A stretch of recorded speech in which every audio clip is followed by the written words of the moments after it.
안녕하세요. 파상관제의 홍인필 변호사입니다.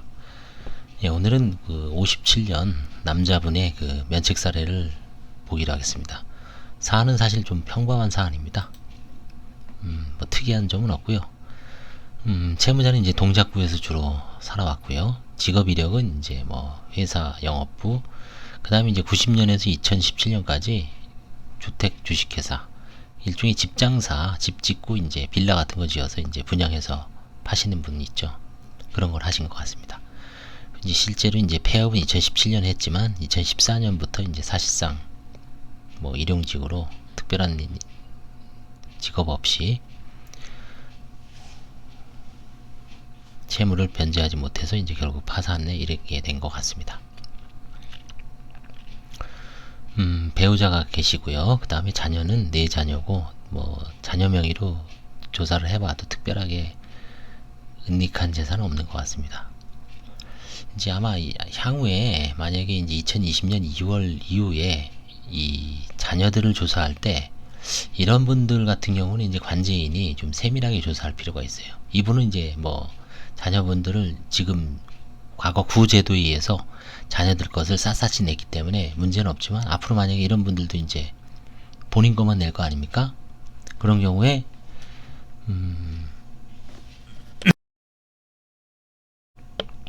관제인 입장에서 혹시 이분이 자녀 명의로 부동산을 취득했을 개연성을 한번 검토해보고 염두에 두고 한번 샅샅이 한번 조사할 필요는 있겠죠.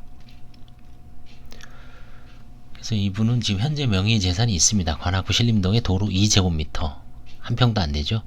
그래서 이거는 아마 과거 집장사 할 때 그 도로를 아마 그대로 개인 명의로 눈 상태에서 이제 집을 짓고 분양을 하고 거래가 된 상태이기 때문에 아직까지 그 2제곱미터가 남아 있는 겁니다.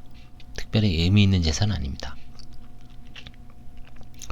그래서 부친은 이제 92년에 돌아가셨고 어머니는 2000년에 돌아가셨습니다. 이런 경우도 이제 상속 재산은 파악을 해야 되겠죠. 그래서 저는 이제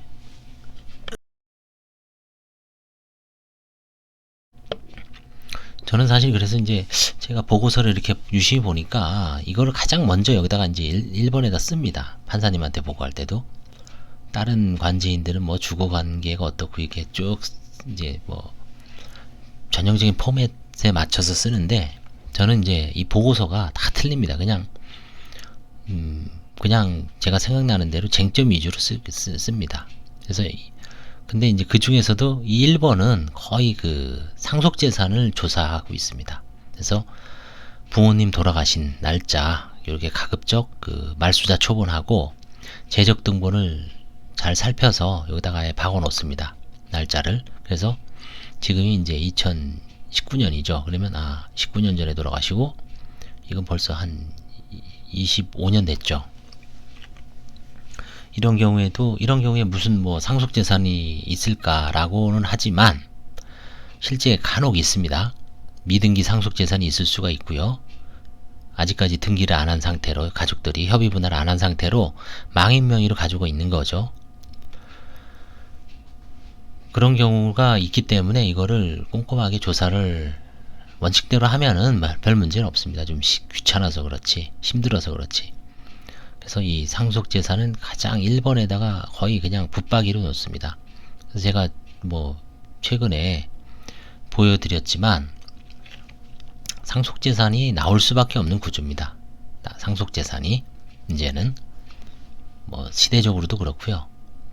그 우리나라 사람들이 어떤 그 분할 상속재산에 대한 어떤 그동안의 어떤 관행이라든가 이런 걸 쭉 놓고 보면 제대로 정리가 안 된 경우가 있을 수밖에 없습니다.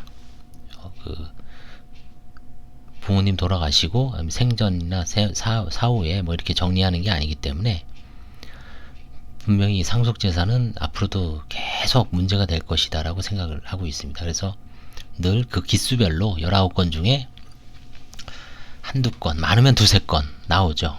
그 다음에 이제 범위를 넓혀서 보험금을 어떻게 했을까, 그 다음에 뭐 임차 보증금 이런 건 어떻게 처리했을까, 혹시 예금 같은 건 어떻게 처리했을까, 이런 걸로 이제 이렇게 조사 범위를 확대해 보면